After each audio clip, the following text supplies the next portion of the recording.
Hey, Deserving listeners, Love is Blind Season 3 cast interviews. Let's watch. Did you and Raven ever have conversations kind of addressing the way that you were being compared to one another? No, actually, we didn't. And I think that whole conversation was just so interesting. Bottom line, it didn't faze me. Like, I heard what he said, and like, I'm like, okay, yeah, sure, you like a very fit girl who's beautiful. And it just was kind of like it went in through one ear and out the other, because I'm like, but you have me. And this is who I am, and this is what I offer. That's great. Yeah, I think the temptation would be for some people in Nancy's shoes to go to Raven and be upset, or to get real insecure about Raven. Is he looking at Raven or something?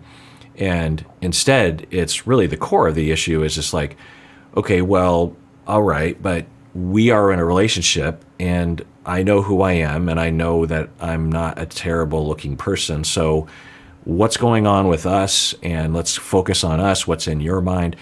Okay, there's this other person, but really the core of the matter is this real? Is this secure? I think that's what she's saying, and that would be the wisest thing to do, of course. Because, you'll see people in Nancy's position on other reality TV shows or in real life where Nancy will go after Raven and say, how dare you you talk to him or whatever. And that blaming Raven for Bartice's wandering eye, which doesn't make any sense, right? It's not Raven's fault. So it sounds like Nancy is differentiated enough to see that. Question, and then we'll let you go. How many days do you think it took Bartice to have sex with another woman after the wedding?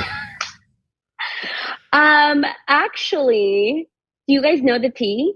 I'd love to hear it from you. Well, the very next day, so within 24 hours of our wedding, he reconnected with our castmates, and they went out, got like a bottle service somewhere in Dallas. And there was a tall blonde in that group, not from our castmates, but castmates. First off, what does tea mean? I see people using this term of like, spill the tea, right? So that's a phrase, spill the tea, gossiping, or telling someone the skinny. What's the skinny come from? So, okay, that's what it comes from. Have you heard the tea? I said this during the reunion that once you're broken up, unless you're rubbing it in someone's face, which he might have been doing, taking pictures and posting on Instagram or something. But if you're broken up, then it's not unethical to date other people, to have sex with other people. The relationship is over. If you're in Nancy's position, and I don't think she cares that much, but you might be hurt if you learn about it, right? Like, really? Like 2 days after our wedding ceremony in which you turned me down, you got together with someone else? I get it, but I don't know. What's the appropriate time span? And do you still have possession over that person? So, not that you ever had possession, but do you have sort of rights to that person and what they do with their body and their free time and their romantic energy? Now, if you look at that and say, wow, it seems like you never cared, okay, that would hurt. That it's like so soon after we were at the altar, you were with someone else. That points to a possibility that you didn't really care. And that isn't necessarily true. Some people can grieve. Everyone grieves in a different way, is the point. I'm sure no one agrees with me on this, but the blanket thing I'll say is people grieve in a variety of different ways. And people can be, like, there's a world in which Bartice was very much compassionate and cared about Nancy, and was very much grieving the breakup of the relationship after the altar. And I don't think he was, but, it's possible to some extent. I think he was to some extent. I don't think he was to a great degree, but it's possible. Because, the other thing is it's a good possibility he knew he wasn't going to be in the relationship, contrary to what he's saying in public, because I think the contract denies him the ability to tell the truth. I think there's a good possibility that he fell in love in the pods, and then upon meeting her, it became more real, and he's like, yeah, I don't know if I feel it. And then a couple weeks pass, and then he's mostly just out of the relationship. He basically kind of talked about that, about his decrease in his percentage of attachment to the relationship. And so he had a lot of time to adjust prior to going to the altar that the relationship was over. And the love that he had was kind of fleeting. It was a pod specific love that he had. So it wasn't even really a huge thing that he was losing, potentially. I don't know.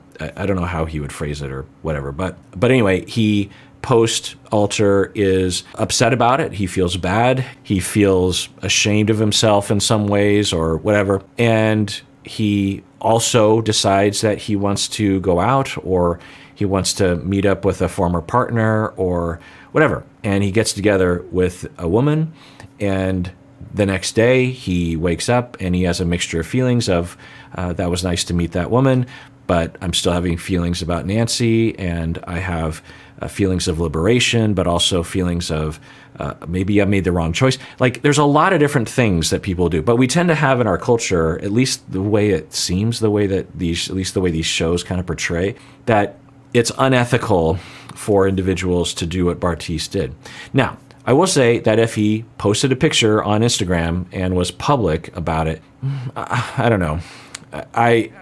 Case by case, but I would say that, yeah, that would be insensitive to Nancy, because, you know, the optics of it, and Nancy, if she follows him on Instagram or something, would, you know, it could hurt her. And there's no reason why you have to post pictures of you with other people. So I don't know. Does anyone agree with me? I'm guessing no one does. Bring friends. Sure. And they were very, from what I saw on social media, just from friends posting, I'm like, oh, that's Bartise. And then another girl close enough to him, come to find out that weekend, which was 4th of July weekend, they were on a boat. She was sitting on his lap. I cannot confirm anything about sex because I do not know his sex life. He seemed to confirm it at the reunion. He seemed to confirm it when he. Yeah. To my memory, that wasn't clear. I think he just said some kind of, like the way a politician would respond of, you know, I can neither confirm nor deny anything happened or something like that. So I don't know if we know. So, okay. Where's the tea there? Because this sounds like just a reiteration of what we heard at the reunion. And he was the only one who brought up sex. Yeah. I was just like, oh my God, like, okay. Yeah. So I think for me, like, that was probably another, like, not only was I blindsided, but then you do this and I'm like, bro, like. Again, do what? Like, you don't know anything about what he did. Plus you're broken up. So I don't know. I'm sure I'm in the minority, but now if he purposely posted a picture of him I don't know. I'm an old person, so what do I know about young people's ideas about what's right or wrong in a situation like this? Yeah, when in doubt, don't post publicly these kinds of things for a while after breaking up with someone. That sounds like a good rule of thumb. But the other thing is why are you looking at their social media, and why are people sharing his social media with her? Because this is before the show came out, right? So the public didn't know who these people were. So when this picture supposedly is taken and posted of a woman sitting on his lap, I mean, what?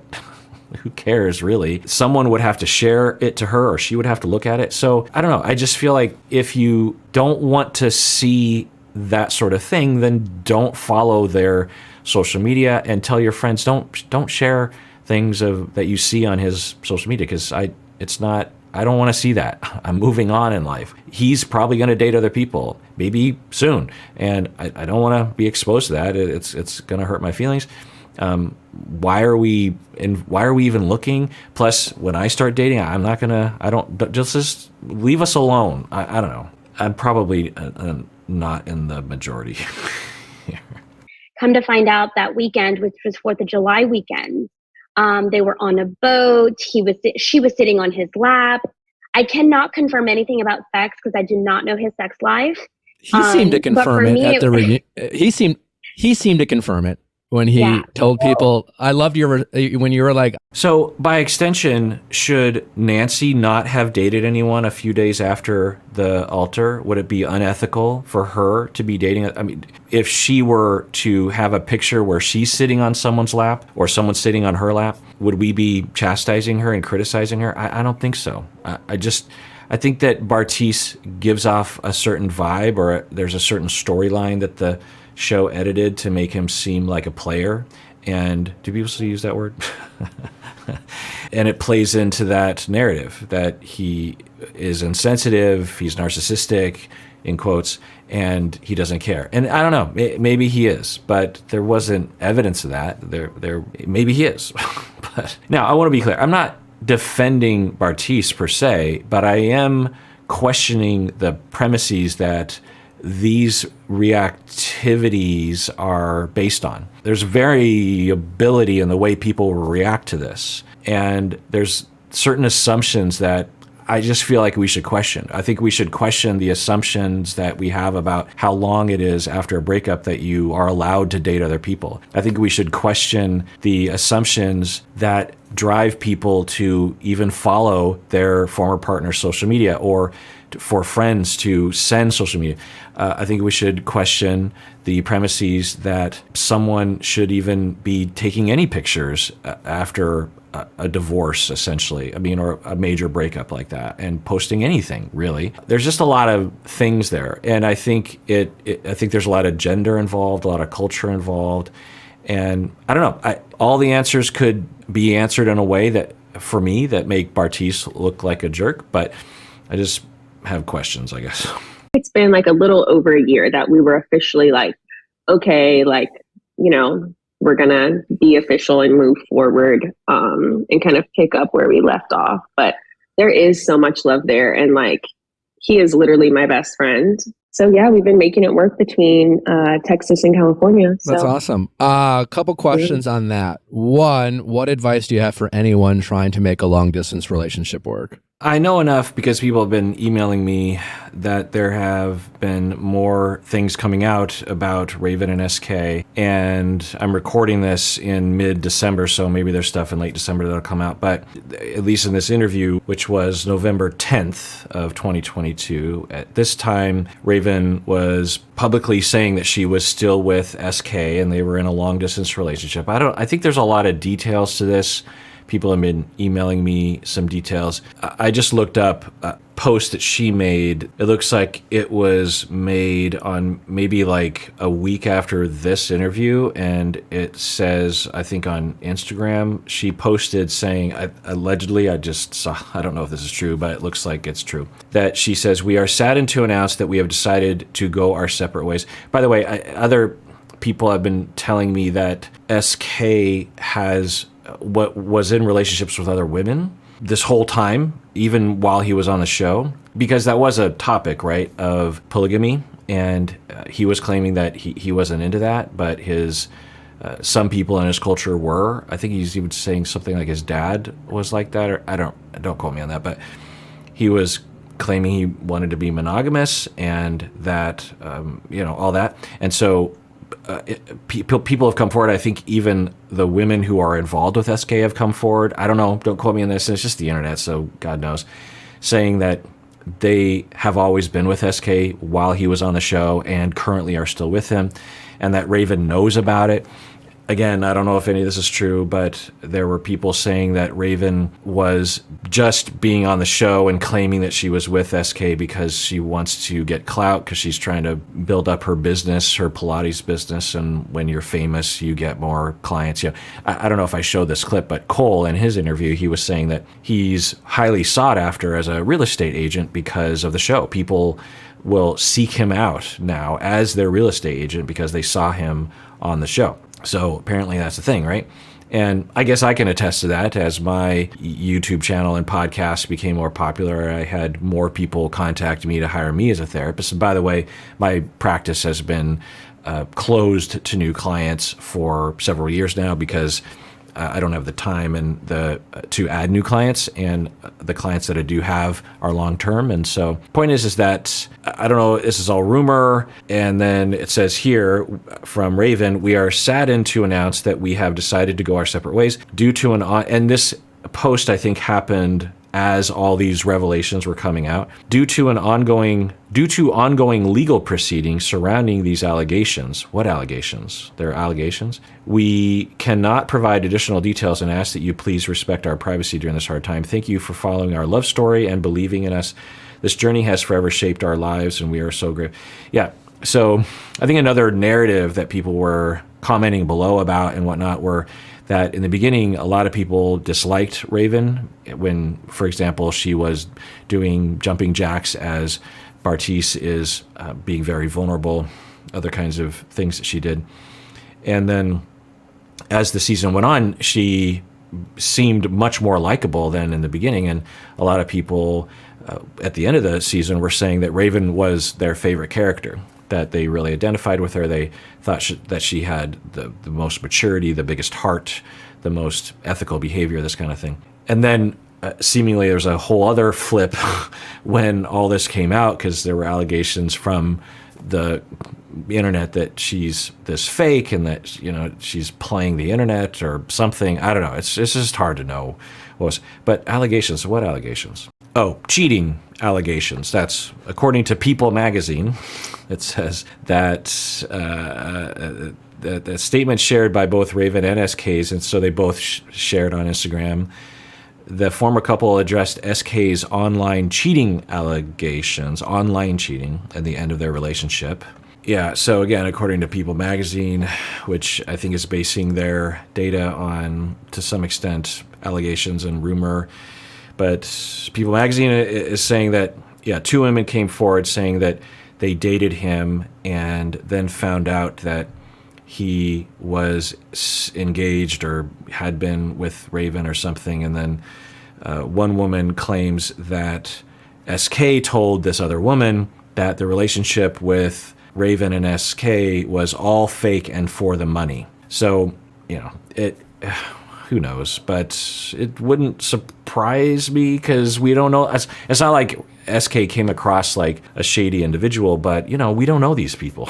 We don't know anything about it. We know what is in the edit. We know what they choose to show the camera. So God knows, you know, and all this could be lies too. Someone could come forward with absolute lies about SK because of whatever reason. They want their own clout. God knows. What makes it work for us is that we have such a strong foundation that's really like based in communication. Mm-hmm. So that I feel like is essentially what you need for a long distance relationship. I trust him so much.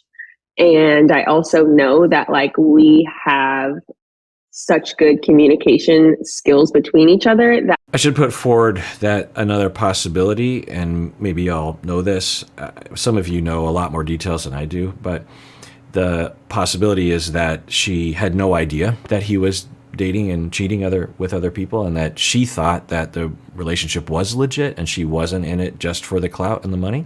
But SK might have been, or SK was a cheater, or I don't know. But it is interesting that she's saying that she completely trusts him. They have wonderful communication.